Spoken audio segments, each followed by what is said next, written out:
I'm John Lochran and I'm the Dean of the Faculty of Education. It's my pleasure to have you all here tonight, and it's absolutely my pleasure to introduce Zane. But before I do, just a couple of simple things. You know, in the world of academia, we work so hard to write and publish and have our work out there, and we all talk about citation indexes and how many people read our work. And you know, I often joke that my mother and I are the two highest citations of my own work. And tonight, Zane has come along with a little bit of humour because one of her highest citation rates is her mother. And Margaret's come tonight. To prove, in fact, that even in the highly regarded world of the ivory tower, you still love your mum. And your mum is very proud of what you produce. All the way from Sydney. All the way from Sydney. My mum came all the way from Footscray for me. But it is a really good thing. So welcome, Margaret. I hope what Zane's about to produce tonight will indeed be a cap that illustrates why you should be so proud of her, as we are in the faculty.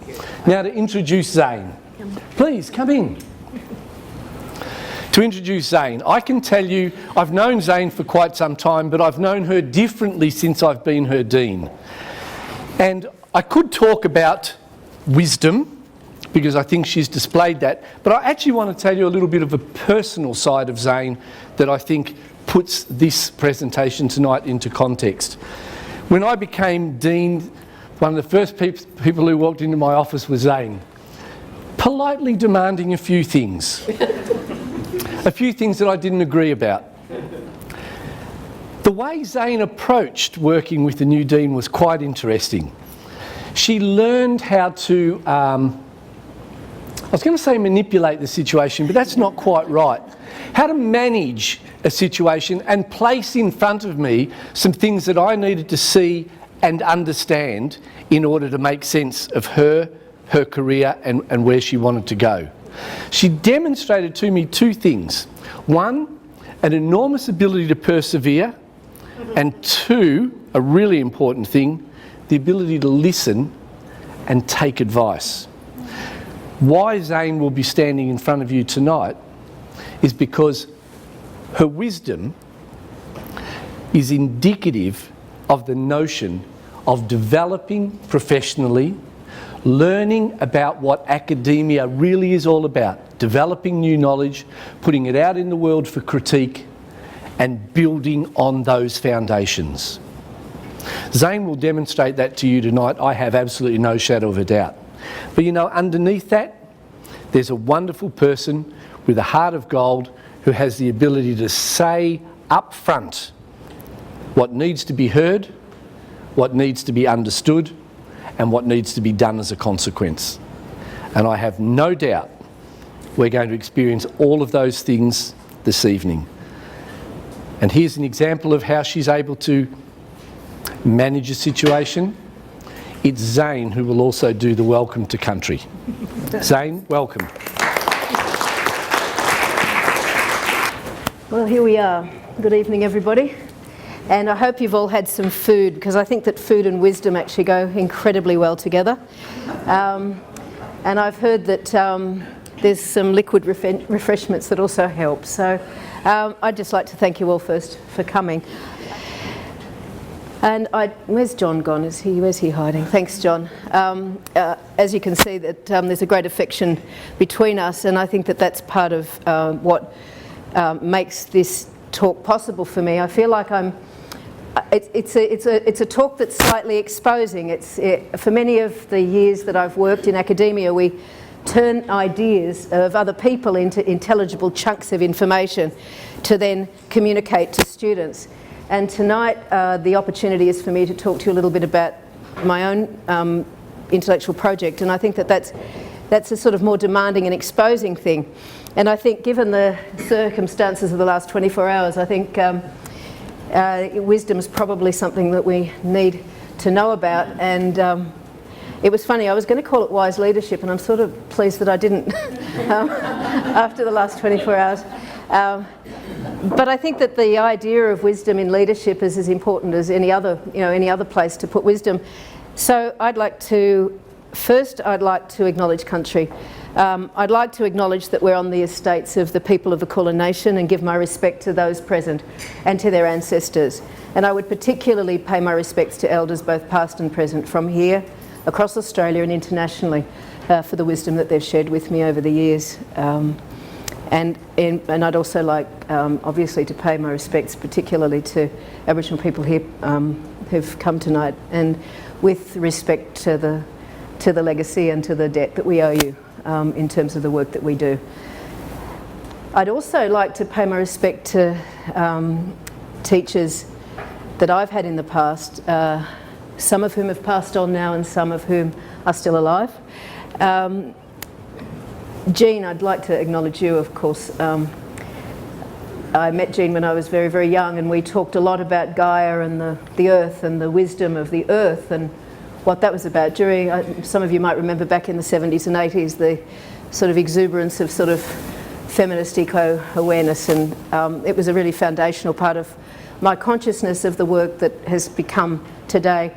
I'd also like to pay my respects, of course, to Bob Teasdale, who's up there on the left. Bob couldn't be here tonight, but he's a wonderful man who has, I suppose he really mentored me when I was a younger academic and gave me the courage to talk about a concept such as wisdom in an education environment that really wasn't prioritising something like that. 20 years ago, these conversations for me began, and he was saying, well, this is what I believe at my stage in my life that we actually need to be bringing into education, but it seems to me that we've maybe forgotten, and I think that that's been a really reverberating message through the last few years. The essential picture is the cremation of one of my Buddhist teachers, Prachan Buddhata, in Thailand at Wat Suan Mo, and my Buddhist teacher, the Theravadan Buddhist teacher on the top right, Ayakima Bhikkhuni. I pay respects to her, she's now passed as well.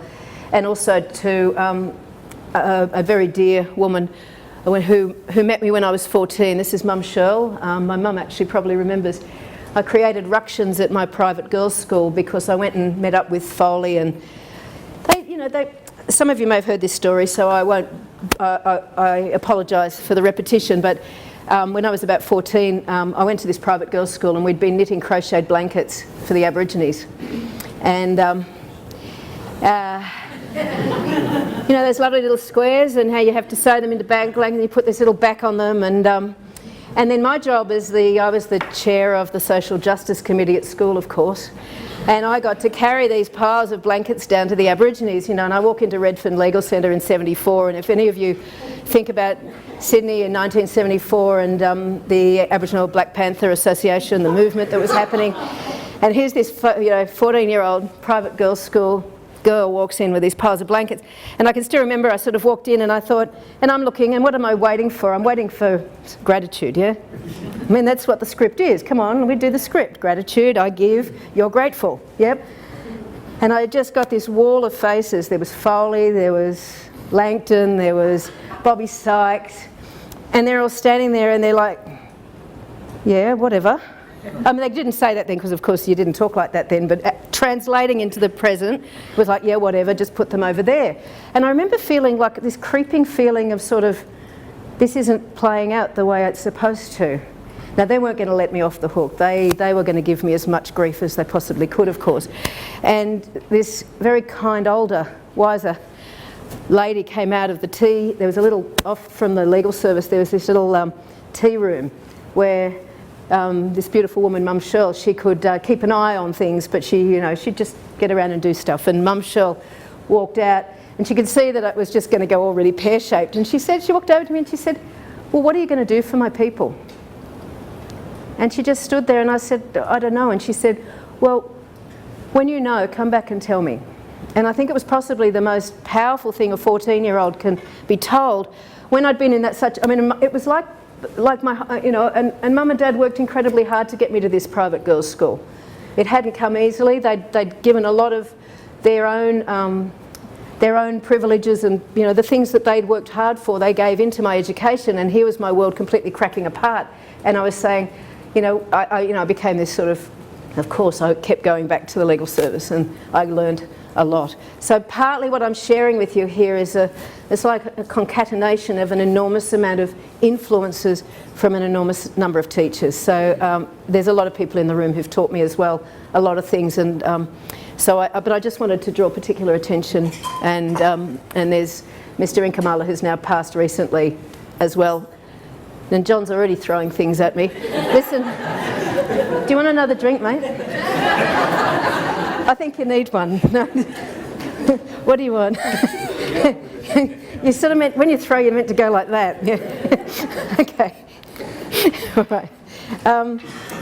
So I think the question that I want to really talk about tonight is, this is the sort of key thing that's kept going and going and going and going and going through my life, is like, in a complex postmodern, post-colonial democratic state such as Australia sort of imagines itself to be, how can we as educators, academics, teachers, bring the local and the global together to develop inner wisdom, but not just in our students? So developing inner wisdom in ourselves, and I suppose tonight's an invitation as much to reflect on how much we've taken the time to develop our own inner wisdom as educators, and how much we are then able to enable this in our students. Now, some of you might be saying, well, you either have it or you don't, and I'd say, let's move on from that position, because I think we need to. These photos, this is Bunjil's Cave up in the Western District, an amazing part of the world that I've had the privilege to be up and introduced to and to sit with, and it's a very beautiful place.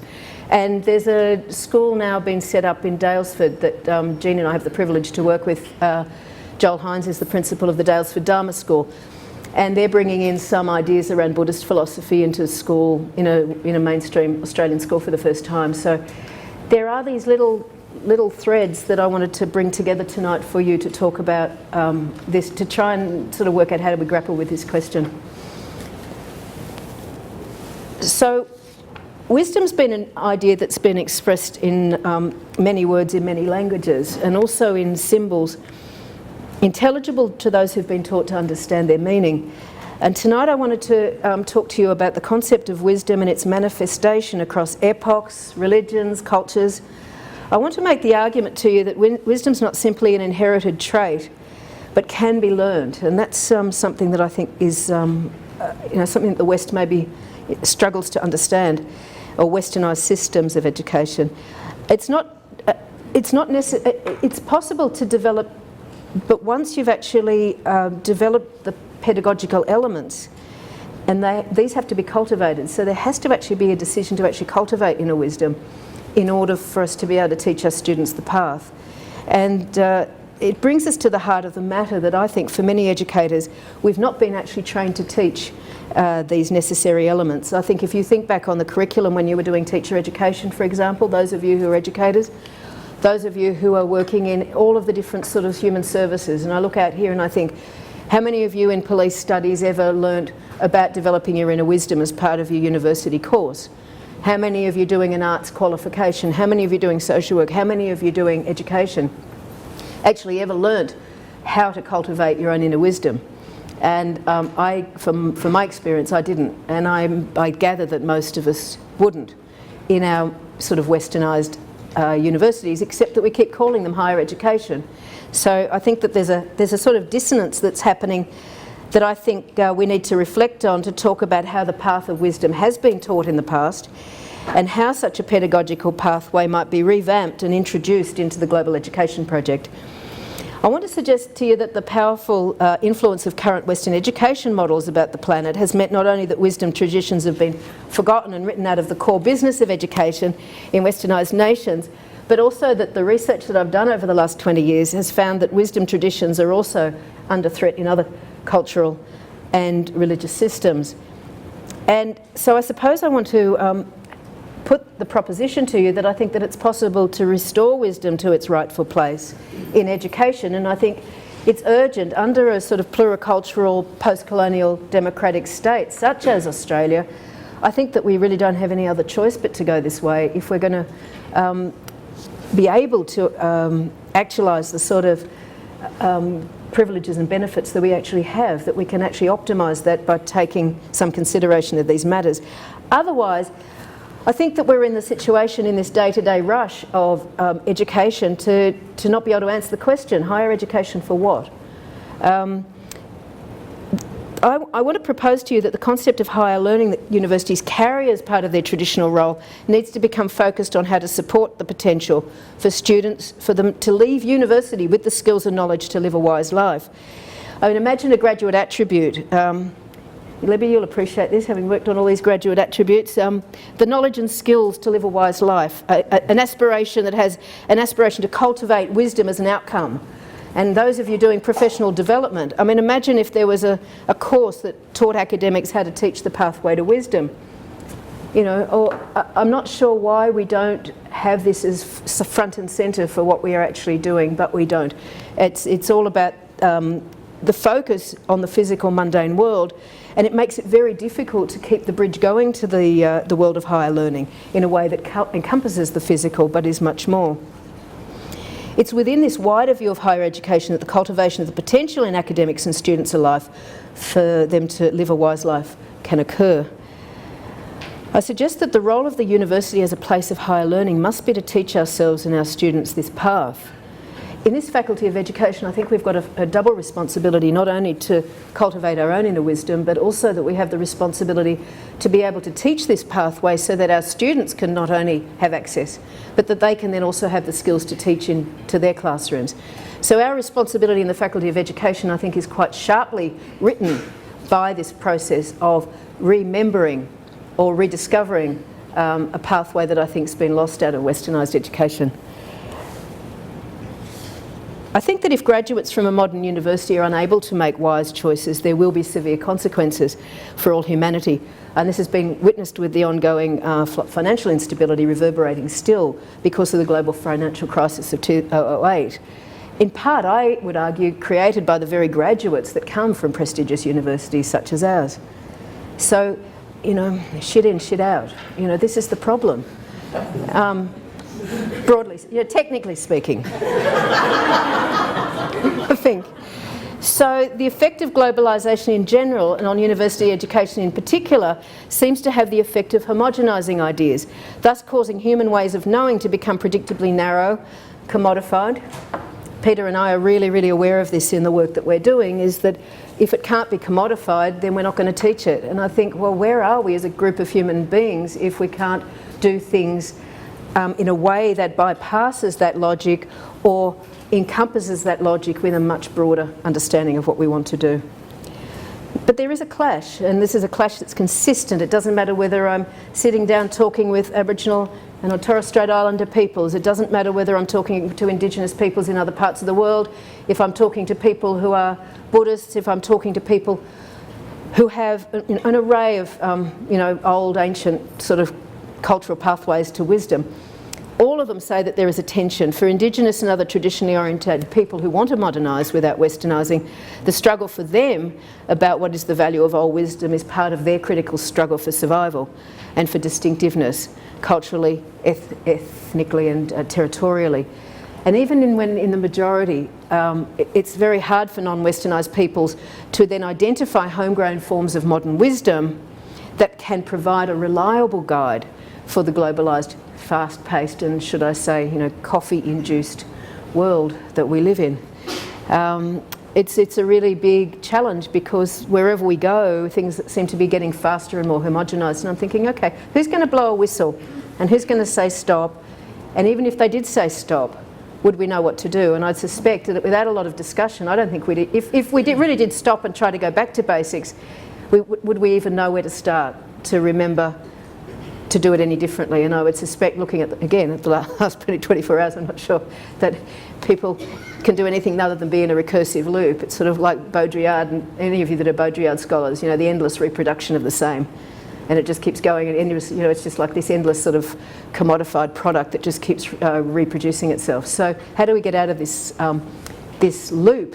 And how do those of us who have been brought up in westernised cultures, how do we remember? So I would suggest that there is actually a pedagogical pathway for the emergence of wisdom. Do you notice that I'm not saying teach wisdom? I don't think it's possible. I don't think it's one of those sort of transactive things that says, I will teach you wisdom, or someone will teach me wisdom. Wisdom isn't a thing that can be taught, it can't be commodified. The basis of this idea, and I think that this encapsulates my thinking, is that wisdom's actually been restructured as a word. It's actually been resurrected as a worthwhile research topic in education, but very, very, very quietly. In the 1990s, this sort of started to gather momentum. David Suzuki and Peter Knudsen, you might remember their book that was called Wisdom of the Elders. It was honouring sacred native visions of nature. That was a really, really powerful book in the early 90s. Some of you might remember. At that time, there was a psychologist by the name of Sternberg who also started to ask questions about challenging the psychological sciences to start thinking about how we might cultivate wisdom in human beings again, or this concept of inner wisdom.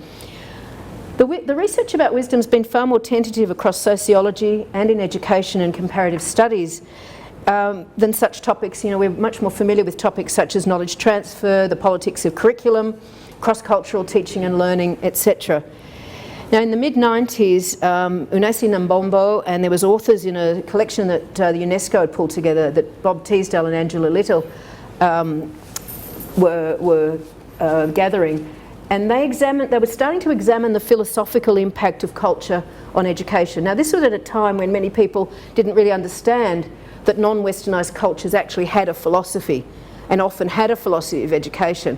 So this, in the 1990s, this was a really new concept that other societies might have a philosophy of education as well.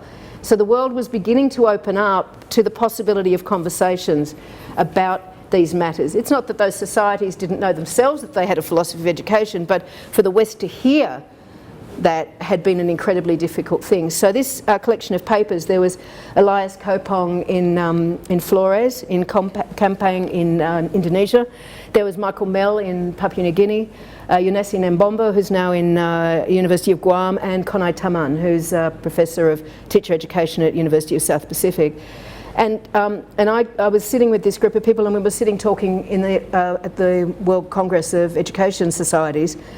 And they said, well, go on, you know, if you want to talk about westernised wisdom, go and find out about the wisdom in your own culture. Don't come and raid our cultures. Don't come and take from us again in this newly sort of, we get a good idea and then you come over and you take from us again. Why don't you go back and actually start to try and rediscover in your own culture what your wisdom tradition was? And what a shock that was. I thought, well, where did it go? How did the Western Education Project actually lose the pathway to teaching about the emergence of wisdom? And I think that this has been a journey now for 20 years trying to answer that question. So I think I pay very close respect, and I think that that's why I was thinking about it has to be sustainable and it has to be just. And part of that means not raiding other people's cultures, but at the same time having the respect and humility to then ask people if they can guide us if we don't have an answer to a certain part of that path, if we can no longer remember or it really has gone. We have a process of remembering and putting back together again. What I realised in the research that I did over this time was that there was a very lively project that was done by Max Scheller. Some of you might know his work. And there was a lot of people in the sociology of knowledge really trying to think about wisdom. And Scheller had done quite a good job of starting to articulate it, but even at that time there was a lot of ideas coming in from the anthropologists in Middle Europe that was coming in from the East. So I think that there was already a backwash starting to happen where white scholars in Middle Europe were starting to take ideas from the East and turn them into Western concepts. So it's a bit, the whole transfer of information and knowledge at this time was a bit sort of, it's a bit difficult to pin down whose ideas were coming from where, but the project was alive. Wisdom was still being spoken about as a concept, probably during the 1700s and into the 1800s. And then with the disruptions in Europe, the Second World War, First World War, Second World War, and a lot of the scholars being killed, then what happens is that, and a lot of people moving to places like America, the whole structure functionalist argument then comes into those traditions like sociology of knowledge and the studies of philosophy, then started to come back in from an American experience of structure functionalism. And it was very hard to get back to a discussion about wisdom. And Marx, of course, didn't help. Marx and Freud, between them as well in the European project, I think really put the kibosh on the metaphysical. They both said, for different reasons, the metaphysical's just rubbish. It's an imagination, it's a fiction, it's the opiate of the masses, etc., etc., etc. So there was almost a shame and embarrassment for anybody who actually wanted to take further. You were sort of siphoned off into religious studies and put down the hall and then defunded and then basically forgotten. So I'm not talking about religion. I'm certainly not talking about religion when I'm thinking about wisdom, although religion's obviously one of the little cul-de-sacs that the notion of being a good person has been sort of almost siphoned off to. If you're a good person, then you must be religious. You know, it's like, how did we get into this cul-de-sac and how do we get ourselves out of it? So that's sort of where the project ended up being. So I suppose what captures the essence of what I'm trying to talk about tonight is that I think wisdom emerges as an outcome of a metaphysical articulation of ideas developed by following a pedagogical pathway, becoming embodied in individuals within a social resonance of specific localities. Important for education in all of that, I think, is that academics and teachers can learn a pedagogical pathway that leads to the emergence of wisdom. And so I think that that's probably where I'm going with this and what I'd like to show you a little bit. But before I start, I just want to play to you a lovely bit of Kelly and Udi came to stay with. No, hang on. Where do I? This one, yeah. Do you want to try? Thanks, Sam. No, I lost it. There you go. Thank you. Thanks. Kelly and Udi came and met with Peter and myself and a couple of others, and they were part of the Environmental Education for Sustainability research group that Alan Reid heads up. And they've gone away from this and they've gone around the world and they've done some really interesting research. And I just want to play you just a very small part of this. If you're interested in the web link, I'm absolutely happy to share it with you. It's a beautiful piece, and obviously we don't have time to play it all tonight, but I would like to, it's going to tell me to do something. It's going to say, do you want to update the technology? They always ask you that in the middle of a lecture here. It asks you want to update the technology. So can I see what's going on? Thank you. Thank you.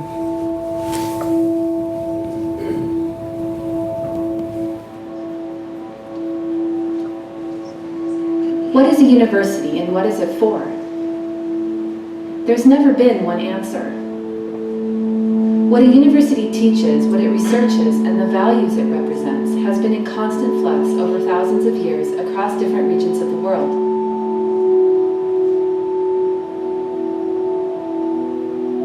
In each of these times and places, the university responds to diverse social and cultural needs.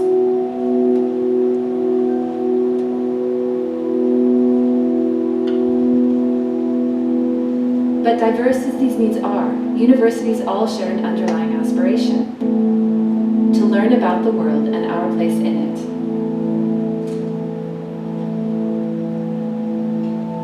Through this aspiration, the university is often understood as pursuing the highest education and knowledge a society holds. But who or what should shape the nature and orientation of our highest knowledge and learning today? What space is there for wisdom? For enlivened learning, a holistic learning that can emerge with our head, our heart, our hands, and our connection to the environment. These films are a journey to discover and explore these very questions. Both of us studied and worked in universities for many years as teachers and researchers.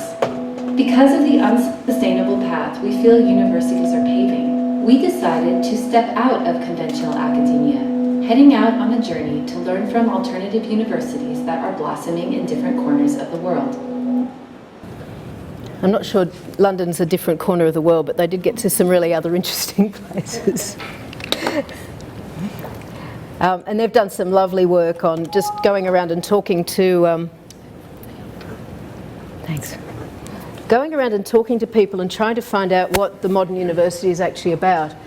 And I love their project because they're actually trying to locate this knowledge as a human knowledge and how we can actually move forward.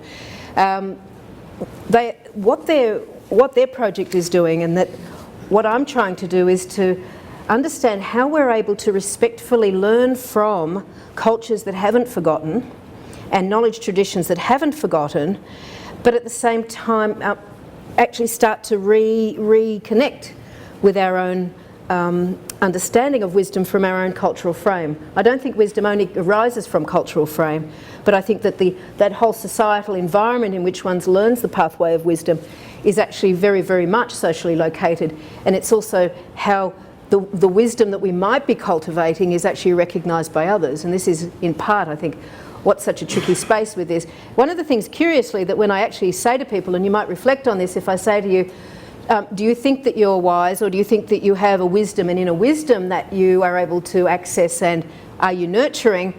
I mean, people in the West tend to get quite embarrassed by the question, and you get a whole lot of really sort of embarrassed or almost ashamed answers that it's like, well, isn't it something that you just have or you don't have? I mean, it's a bit like a crapshoot, you know, you're born with it or you're not born with it. And I think, well, we're in actually quite a hard place if we actually take that view, because it means that we don't have any encouragement to then look.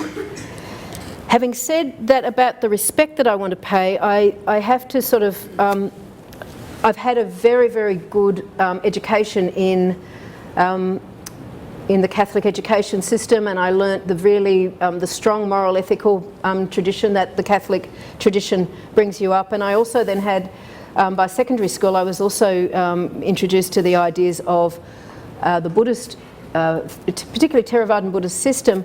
And you know, some of it actually, the thing is that this is all human stuff. It's called different things. This is not, this is really important for me, but it's one example of cultural way of thinking about the cultivation of wisdom, because it is still explicit, and because it still exists, and because I had the privilege of being taught for myself in this tradition, but not just taught myself, but also taught how to teach. And isn't this not our job in the education faculty? We teach teachers how to teach. And so it seems to me that there's this synergy and an absence in our curriculum about how we actually approach a pedagogical pathway to the cultivation of wisdom in ourselves and with our students that we can be confident of. And so one of the things about a test of confidence is, I thought, in paying respect to this tradition, I obviously don't just bring it wholesale into the classroom, but this is the way where it started for me. We're starting to think about how one starts to be on a pathway that's recognisable, and that you can have people ahead of you that can sort of help be reliable guides to show you the way. Now, those of you who are students, who I have actually had the privilege to teach, who are in the room tonight, I always talk about wisdom. I'm always going on about how you develop your own wisdom, because I think this is a critically important aspect of when we take up leadership positions when we leave university. So it seems to me that I want people to come out with graduate attributes that are recognisable under the Bologna system and all of those nice things that we are required to do and that we certainly should do. But I also want the people that I teach to come out having a sense of where to go next in terms of the cultivation of their own wisdom. And I draw on this. But it was too complicated. So I made it more complicated, as academics do. So then what I thought, well, what I have to do is I have to try and actually work out how the pathway might work from theory, from knowledge to wisdom, and how that actually starts to work. And this has actually been published in a journal, so I can give you some references for this. But what I'm trying to work out, if you can see on the left-hand side, if you want to become enlightened, follow that path. It's not something that usually universities see as something of an aspiration, is to become enlightened. Some of you may have that as your aspiration, in which case there's plenty of information about how to do that, but it's probably not best done in a university. I think that the whole notion of the transcendental knowledge pathway is possibly beyond the reach of the 21st century university. I live to see the day, but I don't hold out much hope. But what I do hold out is the other side of it. At least we can start articulating a pathway to a wise life. And on that side of it, it's obviously drawing on some of the transcendental knowledge traditions that we have access to.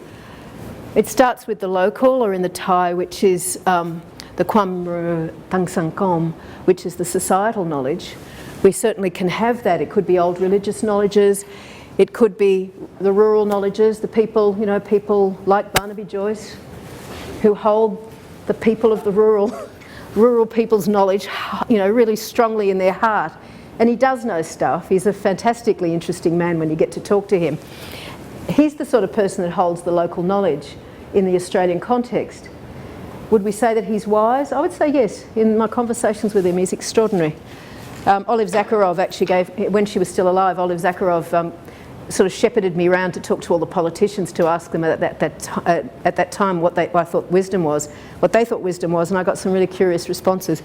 And Barnaby was a very young politician at that time, and he had some quite interesting things to say, and he still does. So outsider knowledge comes in, local knowledge is present, and we take outsider knowledge in university all the time, and we're always looking for international examples of our work. That becomes Kwamru Samaimai, which is modern knowledge in the contemporary world, but then we have to do something with it to get it to the stage that it becomes wisdom. In many, many traditions, as I said before, the rural wisdom tradition is breaking down. Young people don't see it as being relevant anymore. So we have to move the whole project forward, societally, humanly. It's not just about moving the agenda forward for isolated pockets of individuals. I think it's something that we all need to be doing. I mean, we're coming into the Aquarian age, and if any of you know what that's going to be like, it's just going to be a doozy, you know. So we need some wisdom to deal with the Aquarian age, in my view. In the end, it takes you to Panya Tanglok, which is worldly wisdom, which of course has the opportunity to then give you an understanding of the transcendental path, but you know, possibly beyond the graduates that we have here with us and the students in our classrooms. But what does this all mean? Now, I'm extremely practical, as well as sort of, this is important to get it straight in my head where I'm going. This is a map for me. But I need it for a pedagogical framework for it to be far more accessible.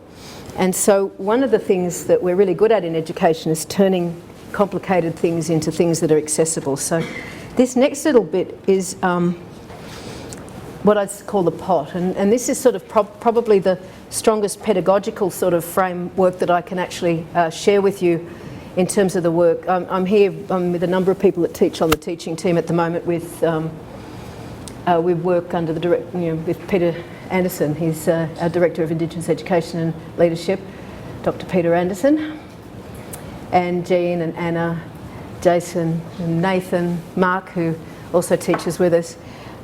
We've got some wonderful, wonderful opportunities here with a group of students to start talking about wisdom with them, because otherwise it is so hard for them to work their way through the complicated material that we put in front of them.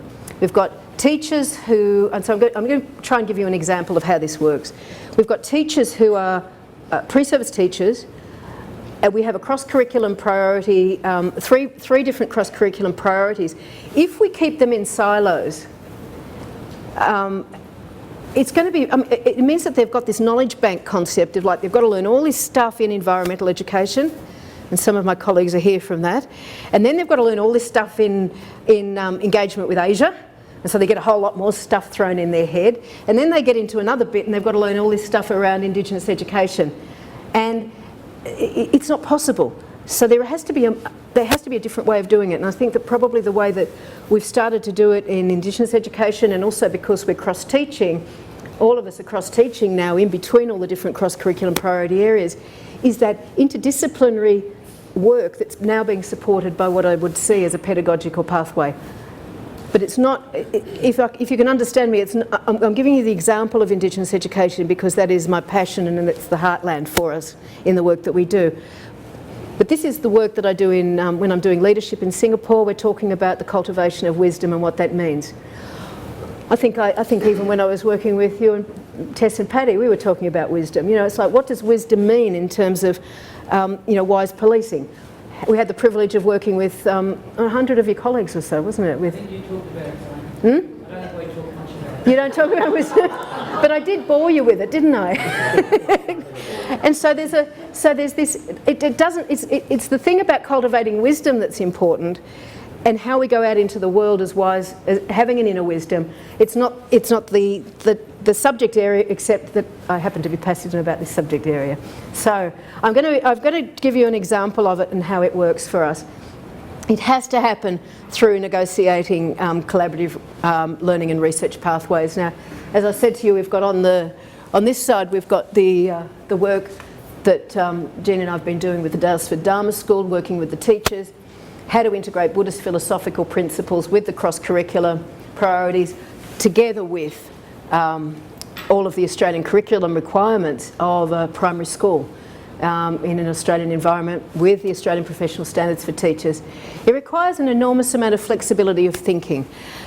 On this side we have Lois Peeler, who's the principal of Warrawa Aboriginal College in Healesville. She's been, Jean and I have had the privilege of doing some research with her and Beth Gott. Only Lois was hoping to get here tonight. It's a big demanding job, but she was really happy for me to give the example of the work that we're doing up there as well, to try and bring in environmental sustainability into Indigenous education and have the engagement with Asia all happening together. And so that these are really vibrant and integrative sort of partnerships. I think the photo in the middle is the one that really speaks to me. It's such a powerfully beautiful photo, and it speaks to the topic tonight is, to do this you have to train yourself to begin with.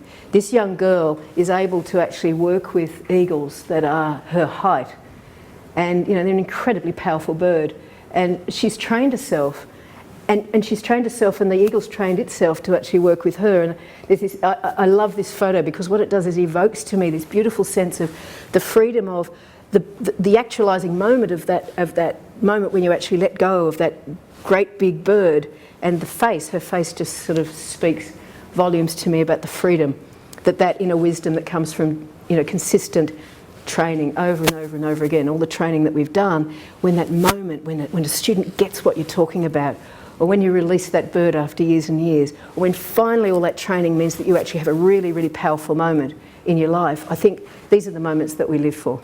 So it's about negotiating wisdom in this post-colonial university, so we bring some excitement back in to the learning that the students are doing. The students aren't coming because they're bored. We can't make them come, certainly. But if they're bored, they're not going to come. And if they're not engaged with their hearts, they're not going to come. And I want them to come to class rather than us doing it digitally. I'm quite happy to do something on a video. I can be passionate on a video, but there's something about this that as teachers we know. And it's the activation thing, and I think if we have the gift of activation, please can we learn how to activate wisdom? Because it seems to me that that's probably the most precious of all of the things that we activate. So, the first leg of the pod, I start with the strengths. And this is the sort of a longer piece of work that you can read about, but I'll give you in sort of short version of how do we balance wisdom? What are the sort of pedagogical aspects that we need to cultivate to actually get to this place where wisdom will emerge? So you imagine the concept of the pot, and it's sitting on these three legs, and if you don't strengthen all of the legs equally, then you're not going to have the balance that's required that will hold the capacity for wisdom to emerge. So I would say wisdom is actually about emergence. It's not a thing, it's an emergent concept. So the first leg, and this is the one that we would all know best in the West, is acknowledging strengths of starting with the analytic and scientific. This is your inside understanding path. It's the path that asks why. It's the path that actually really asks one to delve deep into the reasons, the causes and conditions. And the West, it's almost got to the stage now where the West is so good at it that people think it's a Western method. It's not a Western method. It's a way of thinking that's analytic, that's been around since human beings started to decide to codify this stuff. But some societies have put less emphasis on it. In the West, I think we put a lot of emphasis on it. So this leg of the pot, I try to strengthen this, and I think this is one of the things, is to really play to people's strengths and get them to do the analysis first. So we get them to do things like, in this example, we get them to look at the Declaration on the Rights of Indigenous People. We get them to understand about proper protocols of engagement for country. We get them to talk about how to find out contacts with traditional owners in the area that they want to teach and work. We encourage our students to go out and start learning about the history of Indigenous education in this country, and as Jenny Herbert says, the Indigenous history of education. Indigenous people's stories about what's happened are quite different to ours.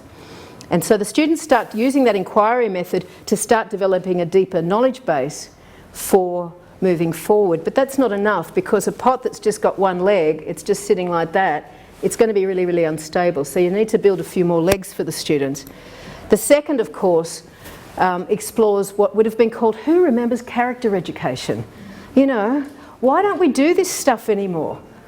You know, what's suddenly become so embarrassing that we can't talk about character building in our students?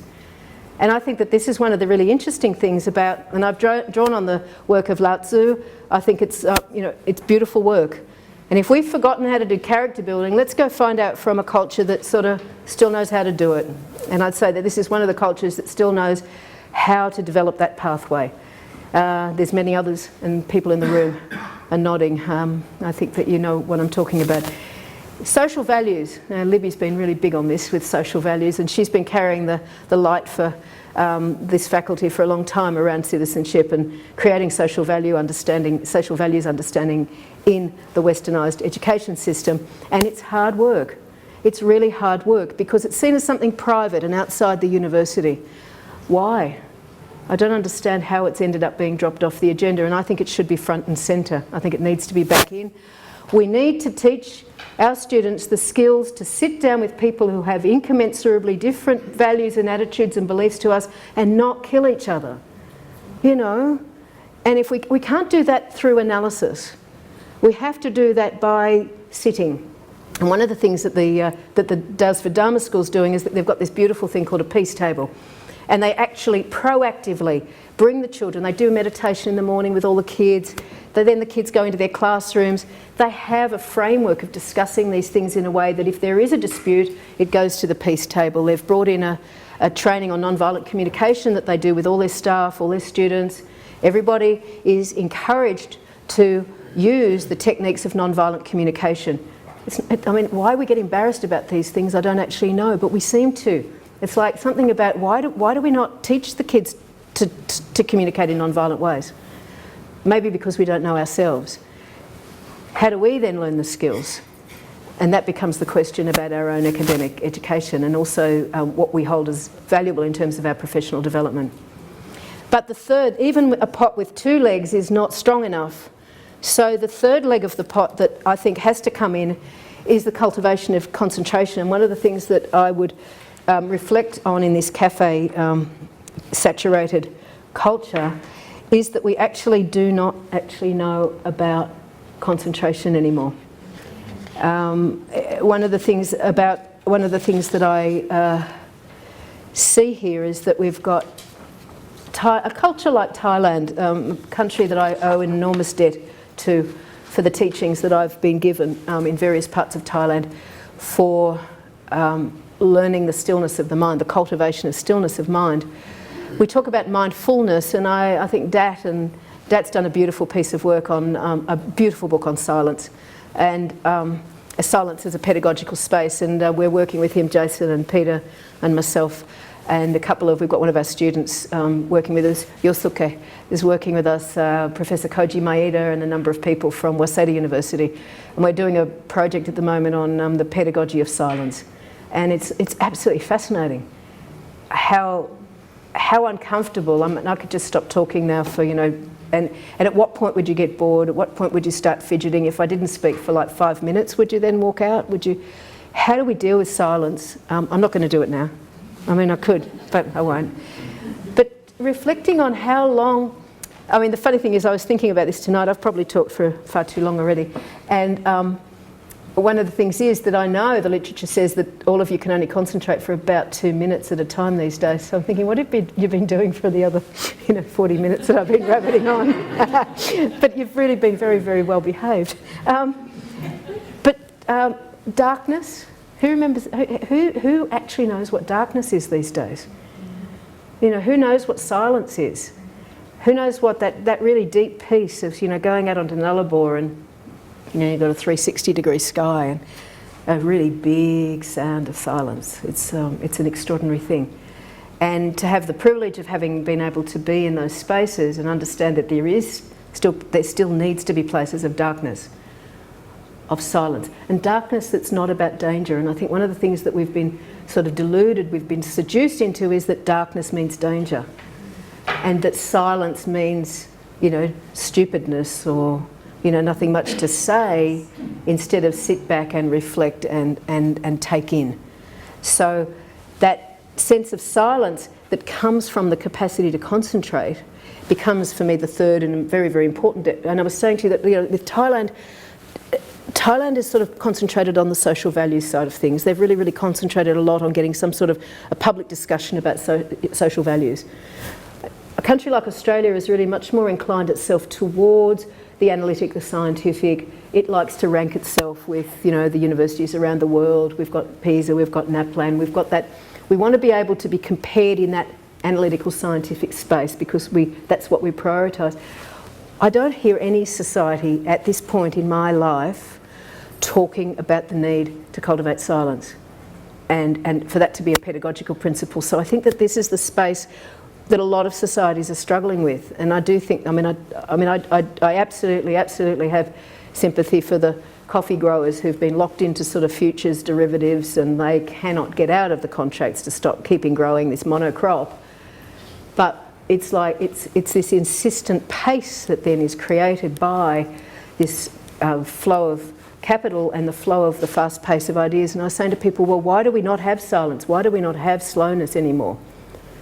And people say, well, you know, if we slow down, someone else will get the competitive edge and they'll get, you know, it's like there's a hostile world out there. You're being unrealistic.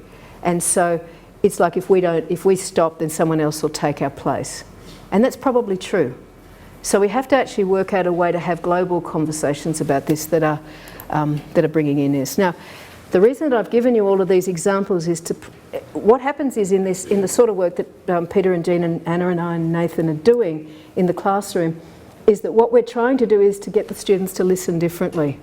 So we've given them these skills, we've given them these activities, so by the time they're in a position where they're actually listening to this sort of work and asking the sort of questions at the bottom, this is just an example of what we do, and I thought I'd play them for you because some of you may not have had the privilege to hear these, that how they hear these and the sort of questions they ask would be very different after they've done this work on developing their skills to allow the emergence of some sense of their own inner wisdom, to if we just showed these to them without any sort of preparation and any sort of encouragement, and maybe reflect on your own experience here as well.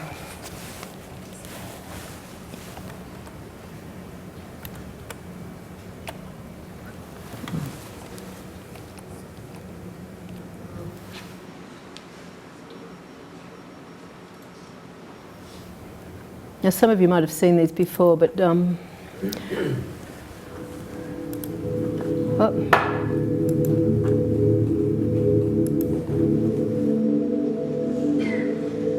custom when we come to Melbourne is you are welcomed by the traditional owners, the Woira Warang, the Bon Warang, the Tan Warang, the Jara Warang, and the Wat Warang people.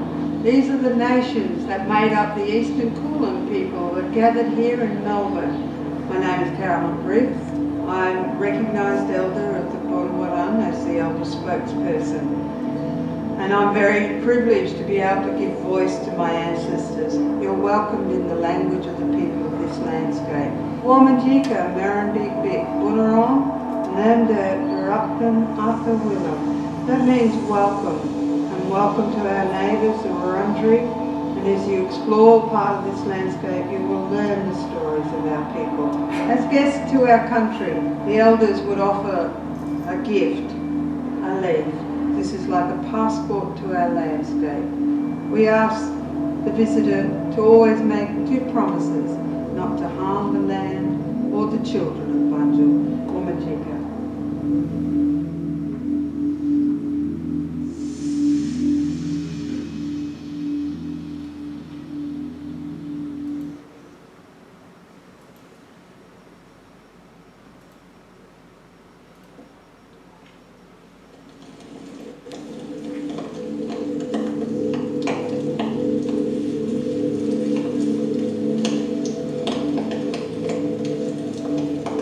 Hi, Womenjika.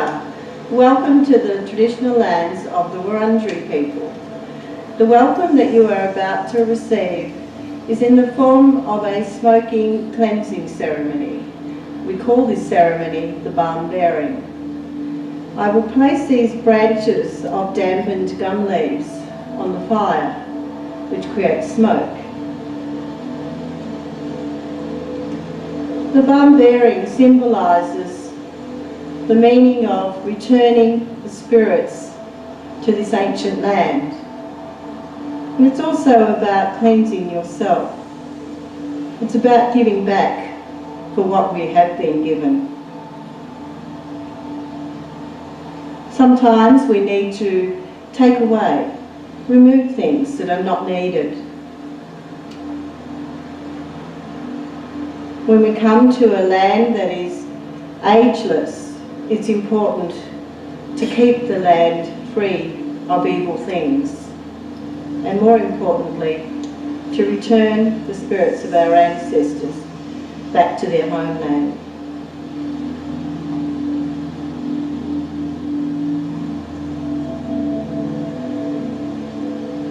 The way in which you are invited as a Yannabal, as a visitor to Wurundjeri country, is to share from the branches of the manigum.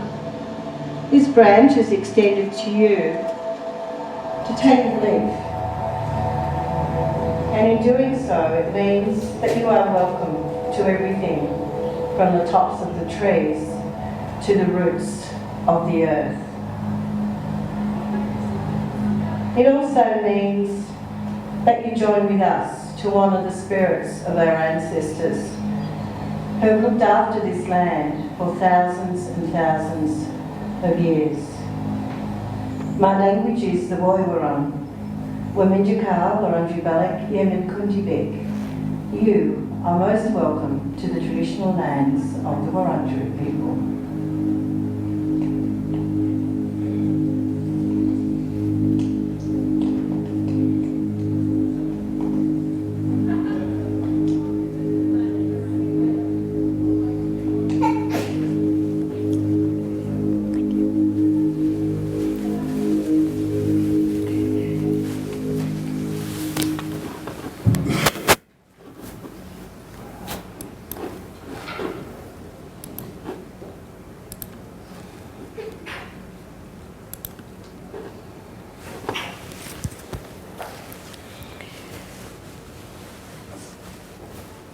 You can see how the beauty of those sort of messages can be brought into a discussion around so many aspects of the challenges facing us. I sometimes feel like when we're living on, as non-Indigenous people coming to this land, we've sort of put this great big bit of cling film over the top of the country.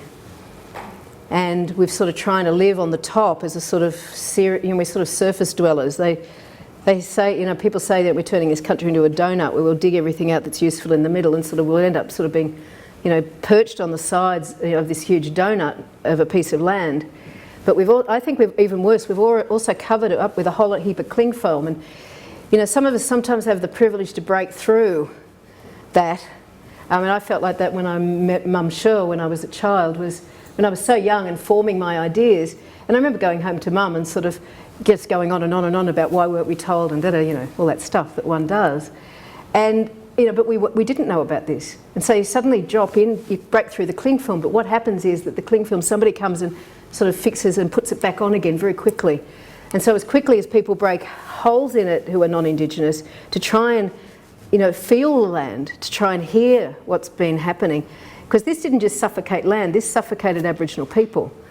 And so what happens is this whole process of how much we're prepared to be brave enough to take the cling film off and actually be a pluricultural, post-colonial democratic state that really moves this discussion on in some substantial way, instead of allowing the forces that keep us privileged but keep us surface dweller, but also keep us suffocating the land. It's unsustainable. It's not about, this isn't about Indigenous business, although of course it is about Indigenous business. It's about how we as non-Indigenous people live on this land and how we get our students to actually start developing the sort of wisdom that's going to be needed to have these conversations in meaningful ways. instead of continuing their job as educators of simply just plastering it over, you know, just put another layer of plastic, another layer of plaster, another, keep covering it over. And hopefully it'll end up being thick enough that nobody will ever remember that there was something else underneath that was actually, has, you know, an enormous amount of richness and wealth.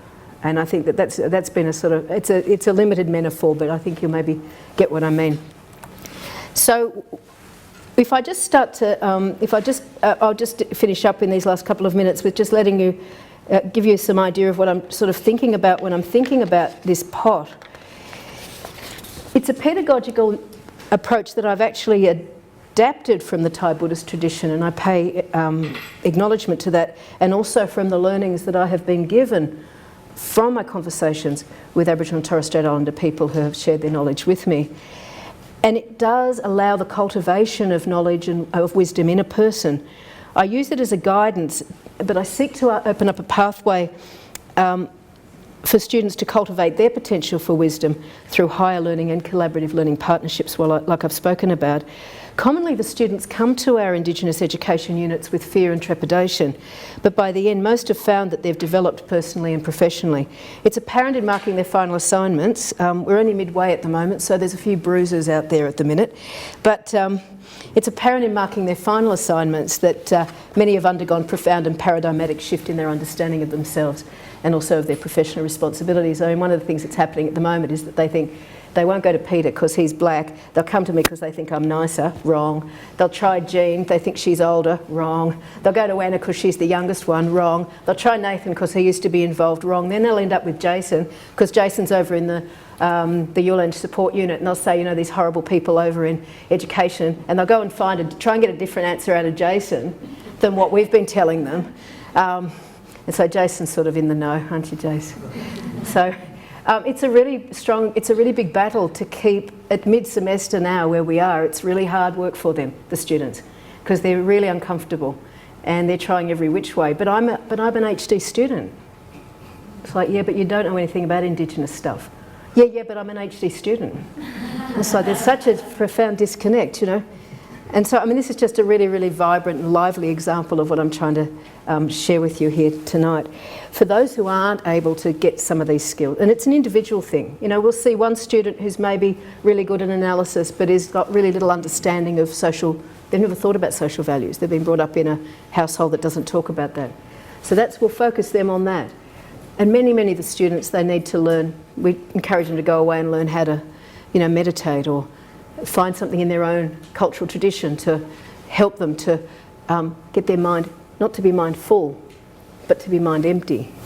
And how to get the mind to actually just shut down for a bit so that the lessons can actually sit and rest and make some meaning for them. And it does. So by the time they get to the last assignment, if they've managed that work, they tend to start to move into being able to articulate a cultivation of their own inner wisdom through these different balancing of these different skills. Those that don't end up relying on the scientific and analytic are very good at argumentation, but they're not actually much good at, they're not going to be much good at as teaching this stuff in a way that's complicated and nuanced and shows some level of wisdom, of course. So how do we bring wisdom back into the modern university? Thank you, Northern Territory. Many post-colonial societies in the ancient pathways of Indigenous and other traditional societies, the cultivation of both mundane and higher wisdom is undergoing transformation under the conditions of globalisation. Nothing is static. So there's no museums of Aboriginal knowledge sitting out there for us to go and grab as a static body of knowledge to then add to the other static bodies of knowledges. I mean, this isn't how it's working in the post-colonial space. Everything's alive, everything's vibrant, and everything's being contested and renegotiated as we speak. What's clear from my research is that local wisdom traditions that can guide members towards living a wise life are themselves under processes of transformation. Because of such unprecedented upheaval on a global scale, I believe that as a human species, we're in danger of forgetting the human pursuit of wisdom. And I would say that actually a lot of crossover into animal wisdom and animal knowledge and plant wisdom and plant knowledge is, there's a lot of animal-human interactions at the moment that are quite interesting. I think there's some interesting things happening on the planet. We need to be aware of them. We need to be able to understand them. This isn't just about us as humans. It's all about the other sentient beings that live on this planet with us as well, of course. So The initiatives to bring wisdom and knowledge back into the work of university and to develop meaningful, respectful partnerships between universities and holders of other knowledges is at a really difficult stage, because what we keep wanting to do is to take their knowledge, turn it into knowledge bundles. We might even remember to pay them sometimes, but mostly we expect it as gift, and then we reproduce it over and over again as another bank of knowledge. I don't think this is going to get us out of the problems that we're facing. I've argued here that I don't think that the basis for the study of wisdom is fanciful. I think that the tradition of, for example, the one I've given you of Theravadan Buddhism provides a living example of a pedagogical pathway, although I would stress that I don't think that it's simply a matter of transposing this pathway into the modern university or school. I think teachers and academics need to be reliable guides, so they also need the skills to develop their own inner wisdom and teach in order that they can teach their students. Even so, I think there are emerging examples, both in universities and schools, where the skills that I've described are supporting the human development potential of wisdom.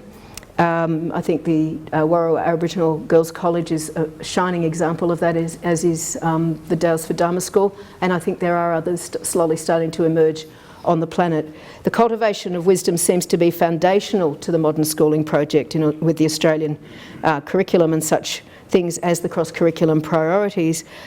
But I'll leave you with the invitation to touch the silence and hear the land, with, of course, acknowledgement to the deeper wisdom of the marketing people in Tourism Northern Territory.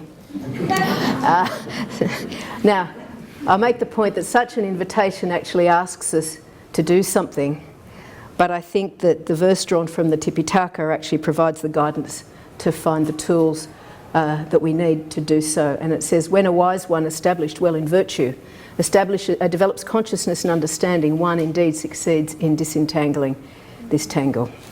Thank you.